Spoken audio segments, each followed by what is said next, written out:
नमस्कार दोस्तों, आप सभी का हमारे YouTube channel think smart study में बहुत बहुत स्वागत है। तो आज हम कॉन्स्टिट्यूशन की अगली कड़ी में हम आज जो नया टॉपिक है हमारा वो है सुप्रीम कोर्ट। वो कौन सा है? Supreme court.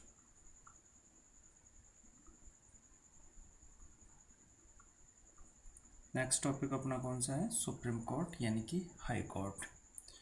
ठीक है, सुप्रीम कोर्ट की हम बात करते हैं तो कॉन्स्टिट्यूशन के कौन से पार्ट में है ये सुप्रीम कोर्ट? पार्ट 5 में इसका उल्लेख है, यानी कि जो संघ से रिलेटेड जो भी चीज़ें हैं वो सारी, यानी यूनियन या संघ से रिलेटेड जितनी भी चीज़ें हैं वो भाग 5 में है। ठीक है, पार्ट 5। और आर्टिकल की बात हम करते हैं तो कौन से आर्टिकल से है ये? 124 से 147 तक, यानी कि 124 से 147 तक इसका उल्लेख है। पार्ट 5 और आर्टिकल की बात करते हैं तो 124 से 147 तक सुप्रीम कोर्ट का भारतीय कॉन्स्टिट्यूशन में उल्लेख है। ठीक है, इसके बाद हम बात करते हैं कि जो भारत का जो सुप्रीम कोर्ट है उसका नेचर कैसा है? वो है इंटीग्रेटेड। कैसा है? इंटीग्रेटेड है। इंटीग्रेटेड यानी कि कहने का मतलब ये क्या है? एकीकृत है। कैसा है? एकीकृत प्रकृति है इसकी। एकीकृत यानी कि कहने का मतलब ये हो गया कि जो न्यायालय है सबसे ऊपर कौन सा है?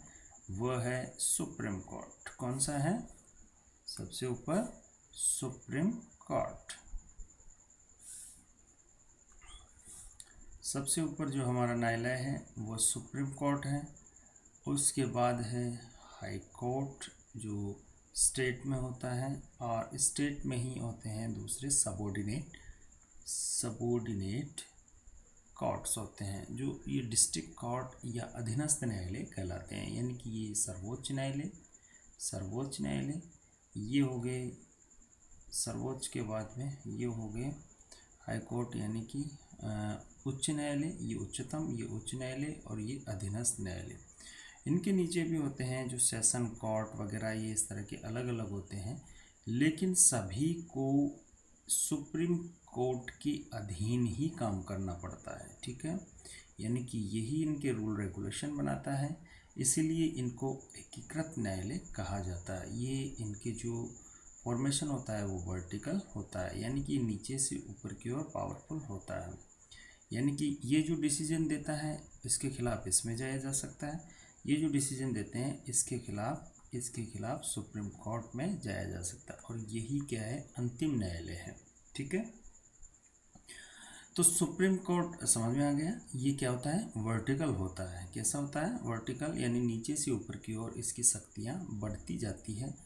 ठीक है, और जैसे ये हो गया सुप्रीम कोर्ट, एक ये दिल्ली में होता है। इसके बाद में अलग अलग इसके विभाजन होते हैं।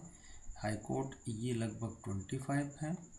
ठीक है, कुछ हाई कोर्ट ऐसे हैं जिनमें एक से अधिक राज्यों के मध्य एक ही हाई कोर्ट है। फॉर एग्जांपल हम बात करते हैं तो अरुणाचल प्रदेश, नागालैंड और मिजोरम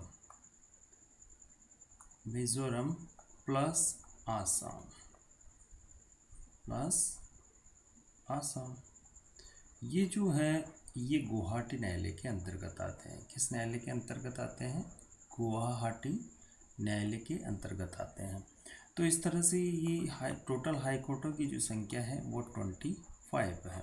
ठीक है, इससे जो पहले 24 थी, 25वां जो बना है वो है अमरावती। आंध्र प्रदेश का जो अमरावती है वो अंतिम हाई कोर्ट के रूप में इसका गठन किया गया था, और वो भी 2019 में किया गया था। ठीक है, तो सुप्रीम कोर्ट पार्ट 5 में है, आर्टिकल 124 से 147 तक है, और इसकी जो प्रकृति है वो एकीकृत है यानी इंटीग्रेटेड है, और सुप्रीम कोर्ट, फिर हाई कोर्ट, और उसके बाद सबऑर्डिनेट कोर्ट्स होते हैं। ठीक है, इसके बाद में हम बात करते हैं, देखिए इसके बाद हम बात करते हैं कि जो उच्चतम न्यायालय है, ठीक है, इसको कहाँ से लिया गया है, यानी कि ये जो सुप्रीम कोर्ट है, ये इसका जो कॉन्सेप्ट है वो कहाँ से लिया गया है, वो लिया गया है भारत सरकार अधिनियम से। कहाँ से लिया गया है? भारत सरकार अधिनियम 1935। भारत सरकार अधिनियम 1935 से इसका कॉन्सेप्ट लिया गया है। भारत सरकार अधिनियम 1935 से इसका कॉन्सेप्ट लिया गया है। देखिए, जब भारत सरकार अधिनियम 1935 लागू हुआ था, उस समय 1937 में यानी 1937 में एक कोर्ट बना था, और उस कोर्ट को कहा जाता था फेडरल कोर्ट। कौन सा कोर्ट? वो कहलाता था फेडरल कोर्ट। ठीक है, वो फेडरल यानी कि संघीय न्यायालय, वो फेडरल कोर्ट कहलाता था। ठीक है, फेडरल कोर्ट के नाम से वो जाना जाता था। 1937 में उसका गठन हुआ था। इस फेडरल कोर्ट का जो मुख्य न्यायाधीश था, यानी कि चीफ जस्टिस, ठीक है, of federal court, chief justice of federal court जो था वो कौन था? इसका पहला जो चीफ जस्टिस था वो कौन थे? पहला था इसमें sir Maurice Gwyer. Sir Morris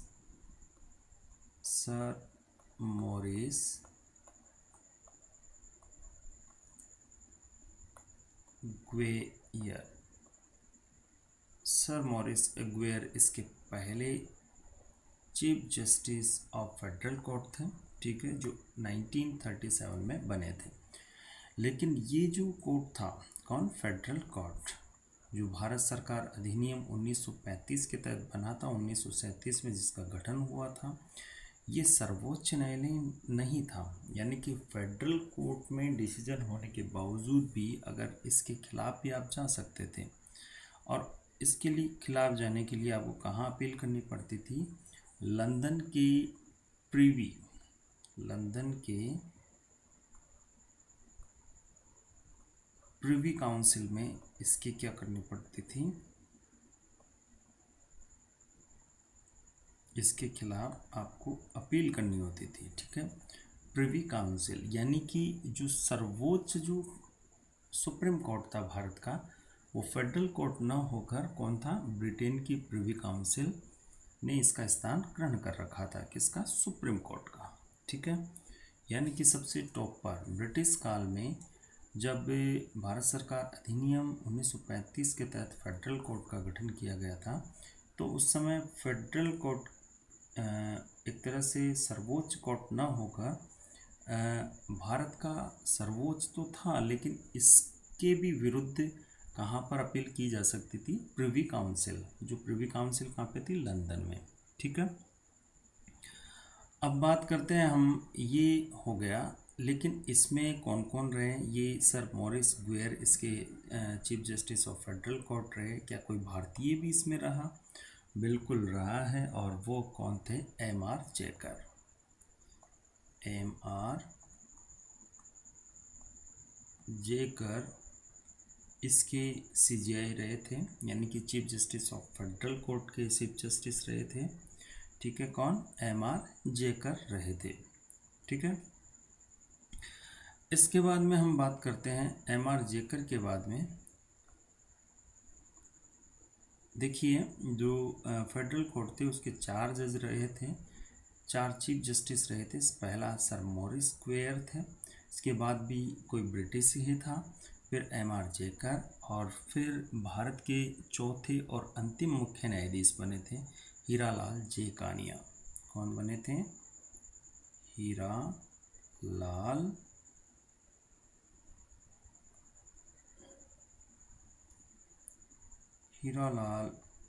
Jekania. Hiralal Jekania इसके अंतिम मुख्य न्यायाधीश बने थे। ठीक है, हीरालाल जेकानिया जो भारत के जो सुप्रीम कोर्ट थे उसके पहले मुख्य न्यायाधीश भी कौन थे? हीरालाल जेकानिया ही थे। यहाँ तक समझ में आ गया, आई होप। तो बात करते हैं हम वापस। फेडरल कोर्ट से इसकी स्टार्टिंग होती है।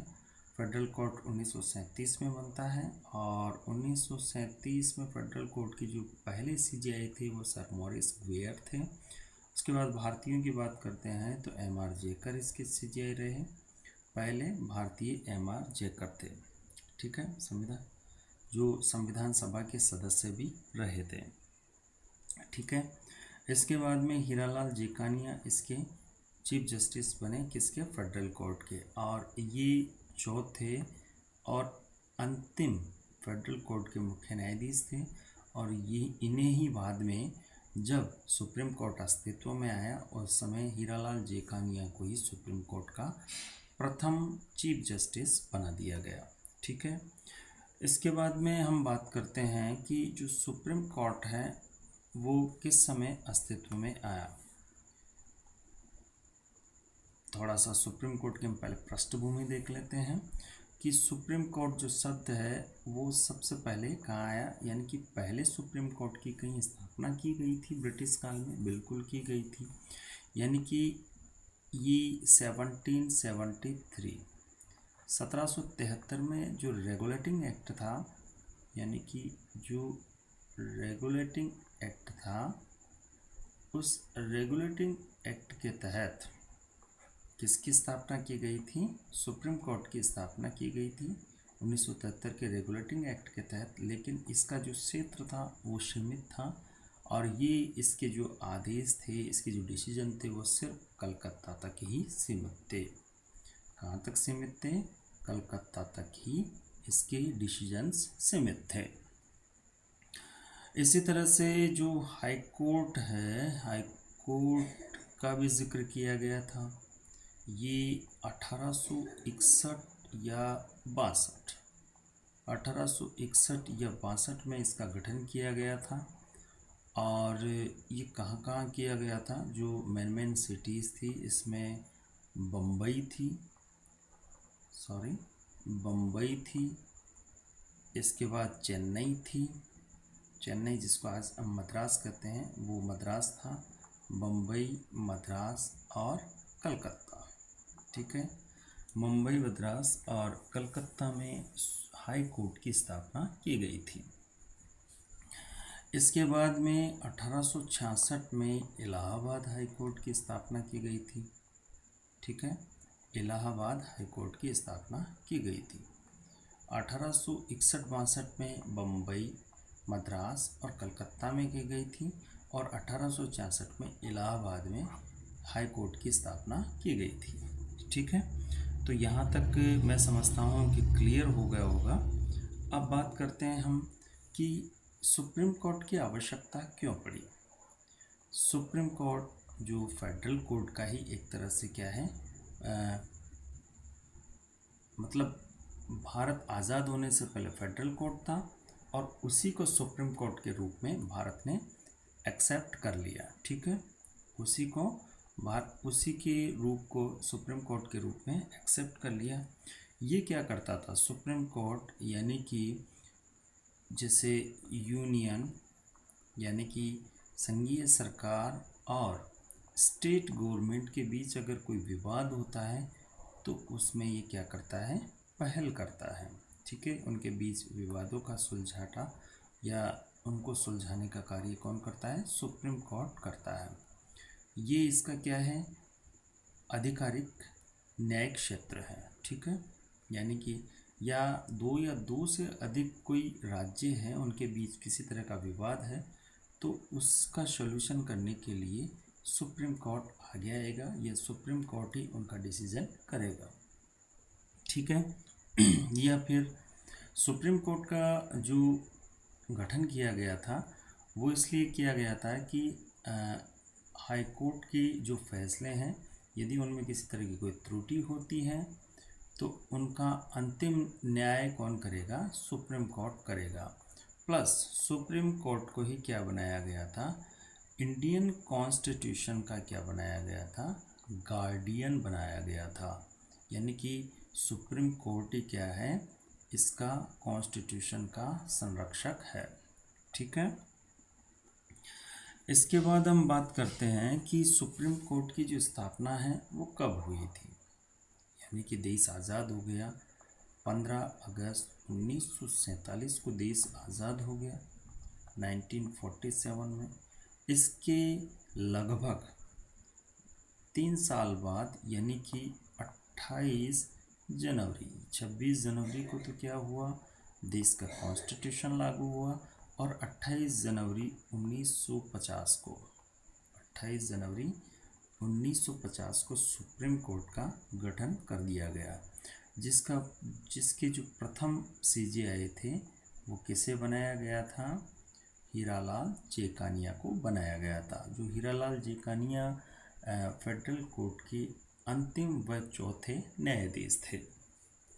ठीक है, यहाँ तक मैं समझता हूँ बिल्कुल क्लियर हो चुका होगा।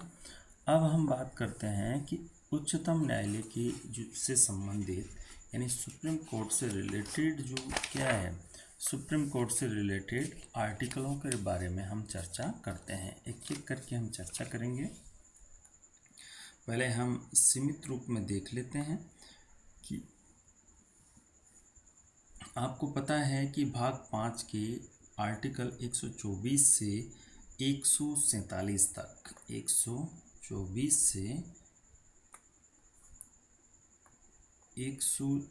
से 147 तक क्या है, सुप्रीम कोर्ट के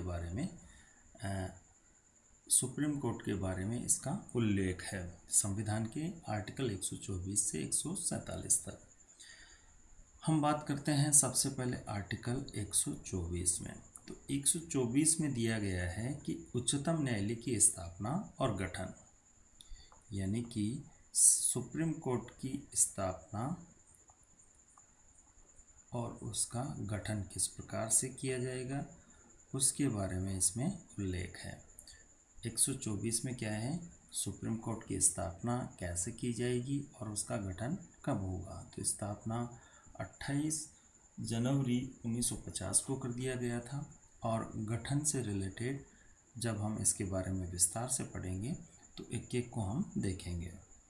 124 में ही लगभग इसकी 7 उपधाराएं हैं, यानी कि उपबंध है, इसमें 7 उपबंध है। इसमें पहले उपबंध में क्या दिया गया है, ये दिया गया है 124(1) में क्या है, न्यायाधीशों की संख्या, यानी कि जो जस्टिस है, जजेस हैं, न्यायाधीश हैं,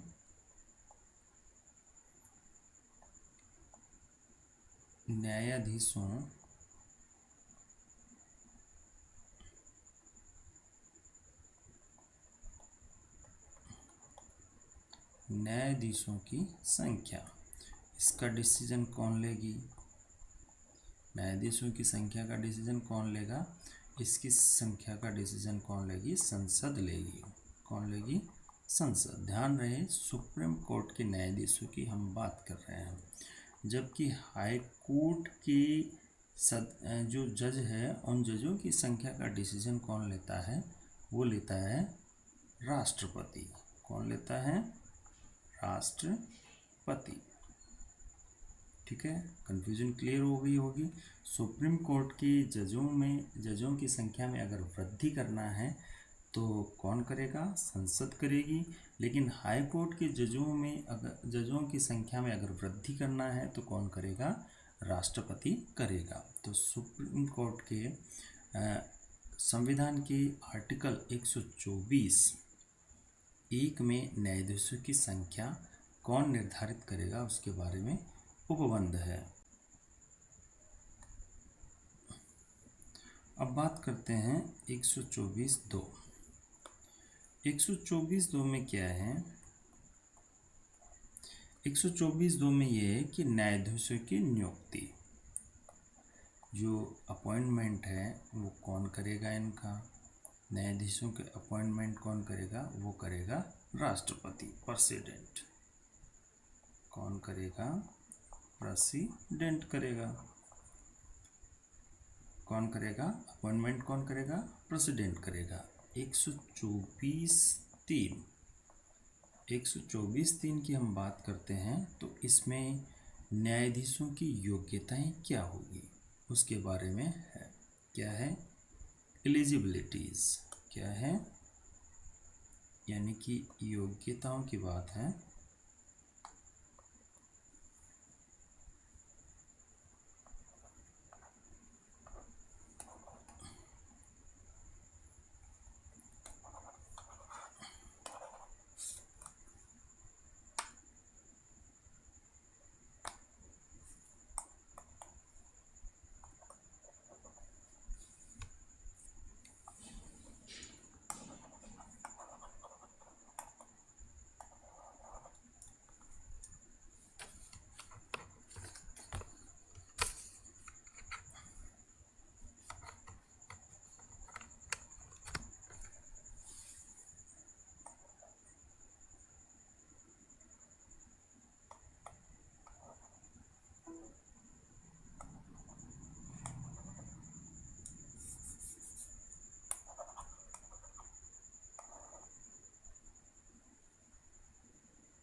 आर्टिकल 124(3) में क्या है, योग्यताएं।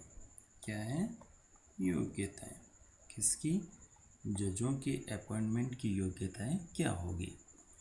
इसके बाद में आर्टिकल 124(4) में है पद से हटाना, यानी कि जो सुप्रीम कोर्ट के जो जज हैं उनको पद से कैसे डिसएबॉलिश किया जा सकता है, उनको पद से हटाने का जो प्रोसेस है वो आर्टिकल 124(4) में है। 124(5) में है कि संसद किस आधार पर इनको हटाएगी, तो संसद इनको हटाएगी किसके, साबित कदाचार के आधार पर। ठीक है, न्यायाधीशों को साबित कदाचार व असमर्थता के आधार पर हटा सकती है। असमर्थता, ठीक है, साबित कदाचार और असमर्थता के अन्वेषण यानी कि जांच और साबित करने की प्रक्रिया विधि द्वारा नियमित करेगी, यानी कि जो विधि के द्वारा जो विधि डिसाइड करेगी, जो विधि में जिस चीज़ का उल्लेख है उसी के अनुसार संसद साबित कदाचार और असमर्थता का क्या करेगी, अन्वेषण करेगी। 124(6) में जो उल्लेख है वो है सुप्रीम कोर्ट के जजों की शपथ, और शपथ यानी कौन दिलाएगा, राष्ट्रपति दिलाएगा, प्रेसिडेंट दिलाएगा। और किसके आधार पर, ये शेड्यूल 3 में जो लिखा हुआ है, शेड्यूल 3 में जो है उसी के आधार पर क्या करवाया जाएगा, प्रेसिडेंट इनको शपथ दिलाएगा या प्रेसिडेंट द्वारा अपॉइंट कोई व्यक्ति इन्हें शपथ दिलाएगा। ठीक है, 124(7) 124 के उपबंध 7 में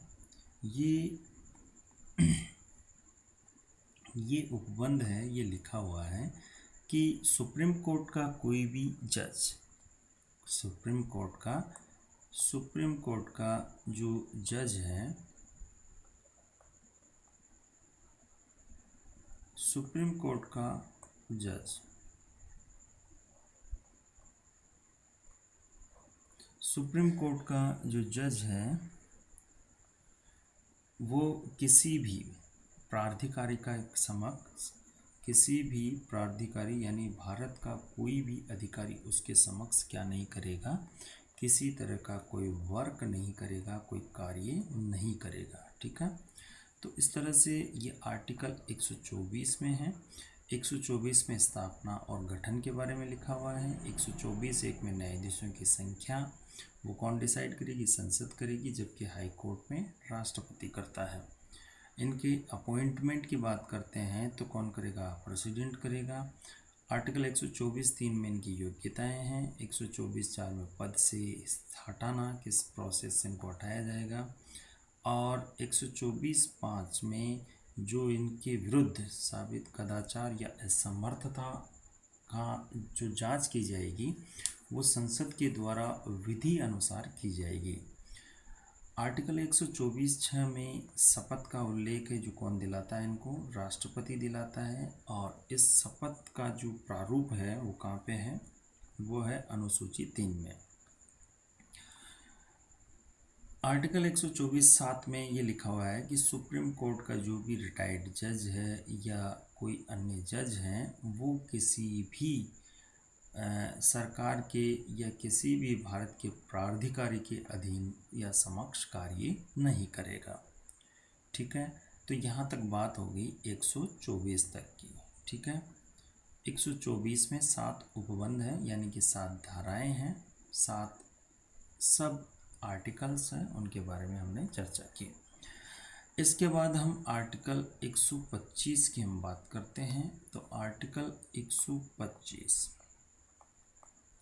आर्टिकल 125, 126, 127, 128, 129 और 130, यहाँ तक हम बात कर लेते हैं फटाफट, तुरंत समझ में भी आ जाएगा आपके।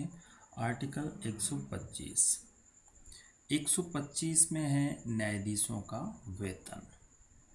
ठीक है, 124 में इनका अपॉइंटमेंट हो गया है, इनको किस तरह से हटाया जा सकता है, किस तरह से इनको अपॉइंट किया जाता है, क्या क्या इनके सेवानिवृत्ति के बाद क्या रिस्ट्रिक्शन है, वो सब 124 में है। अब 125 में इनका अपॉइंटमेंट हो चुका है, अब 125 में इनको वेतन देने की बारी है। अब वेतन दिया जाएगा। ठीक है, 126 में हम बात करते हैं एक्टिंग जज की, यानी कि कौन सा है? एक्टिंग जज। एक्टिंग जज यानी कि कार्यकारी मुख्य न्यायाधीश की नियुक्ति। मान लीजिए सुप्रीम कोर्ट में कोई भी मुख्य न्यायाधीश नहीं है या मुख्य न्यायाधीश का पद खाली है। ठीक है, तो ऐसी स्थिति में एक्टिंग सीजीआई की नियुक्ति की जाएगी और वो कौन करेगा? प्रेसिडेंट करेगा। एक्टिंग सीजीआई की नियुक्ति करेगी और प्रेसिडेंट कॉलेजियम के सलाह पर करेगा। ठीक है, 127 की हम बात करते हैं तो इसमें एडॉक यानी कि तदर्थ न्यायाधीश, एडॉक जस्टिस। मान लीजिए कि यदि सुप्रीम कोर्ट में न्यायाधीशों का कोरम पूरा नहीं होता है तो ऐसी स्थिति में आर्टिकल 127 के तहत एडॉक न्यायाधीश या तदर्थ न्यायाधीश की नियुक्ति की जा सकती है। 128 की हम बात करते हैं तो 128 में क्या है? उच्चतम न्यायालय की बैठकों में सेवानिवृत्त न्यायाधीशों की उपस्थिति। ठीक है, यानी कि रिटायर्ड जज अपनी उपस्थिति दे सकता है या उपस्थित हो सकता है। ठीक है, उच्चतम न्यायालय की बैठकों में सेवानिवृत्त न्यायाधीश की उपस्थिति। 129 में है अभिलेख न्यायालय यानी रिकॉर्ड ऑफ, अभिलेख न्यायालय यानी कि रिकॉर्ड ऑफ कोर्ट यानी कि अभिलेख न्यायालय।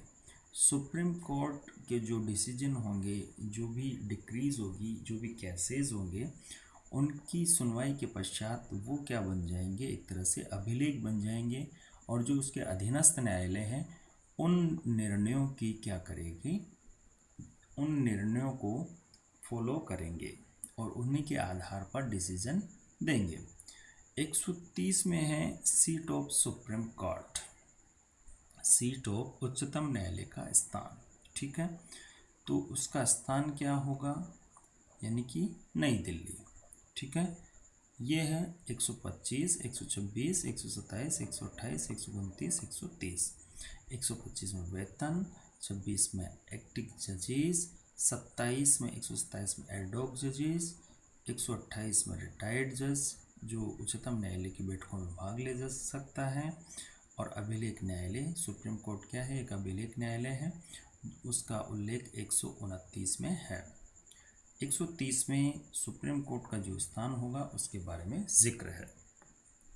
ठीक है, आज के लिए इतना ही, और हम फिर जो शेष बातें हैं वो कल फिर से करेंगे। ठीक है, ओके दोस्तों, थैंक यू वेरी मच।